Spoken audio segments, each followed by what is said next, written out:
법카 의혹의 분수령, 김용의 위증 정황은 무엇일까? 어떤 내용일지 지금부터 보도해드리죠. 강제수사, 이재명 대표가 피의자로 적시된 그 압수수색 영장에는 경기도에서 필요한 압수수색 내역이 적혀 있었을 겁니다. 경기도가 검찰에 제출한 내역이 무려 14만 건이라고 합니다. 기억 디귿은 경기도입니다. 법인카드 사용 내역 15,090건, 특근 매식비 내역 1,573건, 과일가게 매점 거래 내역 9,469건 등 22개 항목 14만 4,601건의 자료를 경기도가 검찰에 제출했다고 합니다.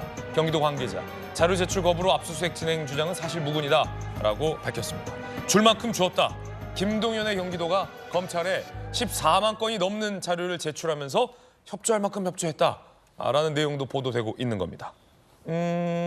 강력기 형사 출신의 박승배 변호사님, 뭐 이렇게 많아요 자료가? 이게 다 법인카드 유용으로 의심되는 것과 관련된 자료인 거죠? 사실 형사사건 자체만 두고 보면 상대적으로 중한 범죄라고 할 수 없는데 네. 압수수색이 상당히 광범위하게 이루어지고 있긴 합니다. 그렇지만 이 사건이 미치는 파장이나 국민들에게 주는 인상은 상당히 크다고 할 수 있죠.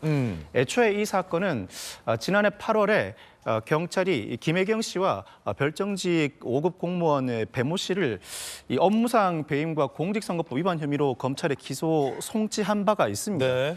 이 가운데 검찰은 김혜경 씨는 일단 기소하지 않고 배모 씨에 대해서만 업무상 배임은 제쳐두고 공직선거법 위반 등의 혐의로 기소를 한 바가 있고, 최근에 배모 씨에 대해서는 1심에서 집행유예가 선고돼 배모 씨와 검찰 모두 항소해서 항소심이 진행되고 있는 상황입니다.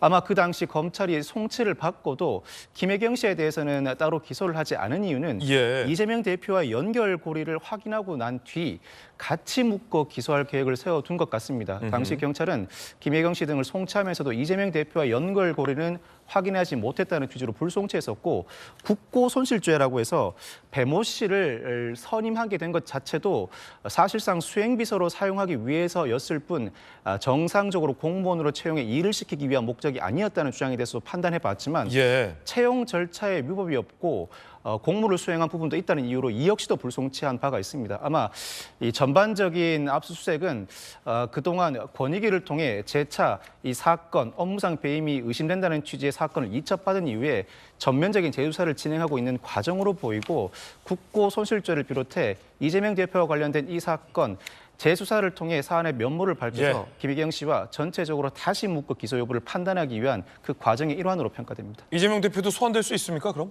이재명 대표 소환을 염두에 두고 압수수색을 진행하는 것입니다. 사실 그렇군요. 김혜경 씨와 관련된 수사는 경찰 단계에서 어느 정도 마무리됐고, 아마 송치받은 검찰 입장에서는 그 범위를 더 확장할 수는 있을지언정 본질적으로 다른 수사를 진행하기는 어렵습니다.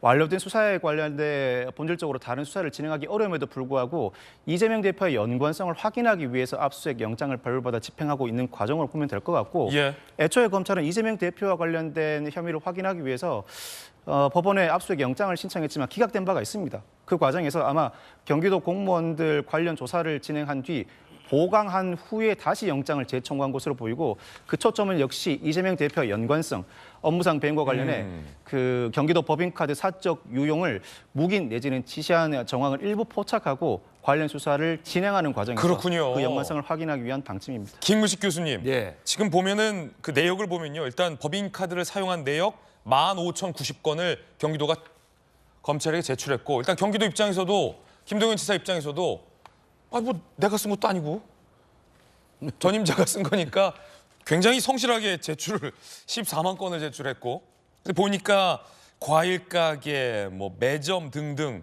이른바 공익 제보자가 밝혔던 폭로하고 있던 그 내역들에 대한 것도 지금 제출이 됐네요, 보니까. 그렇죠. 이제 그 조명현 씨 그 공익 제보자가 제보한 내용들이 상당히 상세하고 구체적이고 또 녹취도 있고 그다음에 사진도 있고 상당히 많은 문자 메시지도 있고, 그래서 그분에 대한 정황을 짐작할 수 있는 내용들이 많기 때문에 그와 관련된 관련 자료를 자료를 제출받은 것이어서 저 굉장히 광범위한 부분에 이제 걸쳐 있는 것 같고요.